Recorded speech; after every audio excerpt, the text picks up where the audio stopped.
Hello everyone, ngasidi Manipurdagi pochai online da leibagi video sum uchirake kai leige habdo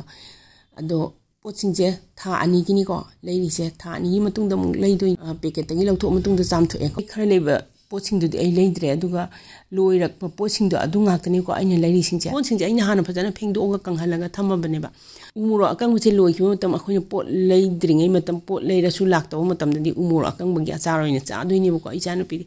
Tha su ay andi haitare umuro akang base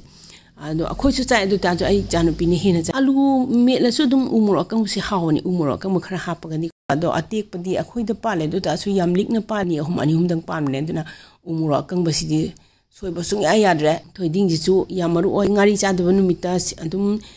singju mu yar go di hawi den singju do ma yan yam su bai wanate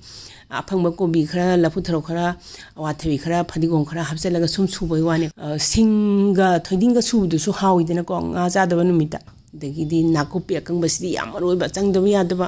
ensang khuding de idi nakopi hape maramdi South India da leba mi singje moi kari pata se moi macha singda ngauraga kari pata gi mahauchu khanghali dena kari pata yawdadi yade foreign de legera moi kai de legera ge moi maram sida lebana to oi tarsu adum kari pata jingau du mo chu ay deba akang bol chu moi thammi dana adai to dana aina nakupi akang chu ji kandi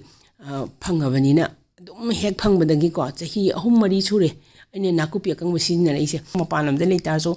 nakupi yawdadi yade nakupi sina khoi ensang se hawhalini haibagi potama aini cha singda aina sum khanghaning ba duna nakupi che soidana dum lei aduga ai cha sing aduga ai husband chu maroi nakupi akang baga khajingangi bora sem pame kopi akang je khariam leiba matam da aina su leiba matam adagidi akhoi mana tharak pa matam alu kang hong ngo su tum hawe ado chumaine na kopi ga alu ka kang hong ngor ga school daga pu ichanu pi ki mama na bising am haw na cha jane moi hai si je spring onion la na te manipur gi na maroi na kopi akang ba kawe chanu pi na mama na bising hai na pang pi akang si ai le hodre adi khatang leiri thangi thani le ga leiba dam leidoi ne ga ngari sti packet mari ne ka do ngari packet mari se tha ani se to kandi online da dum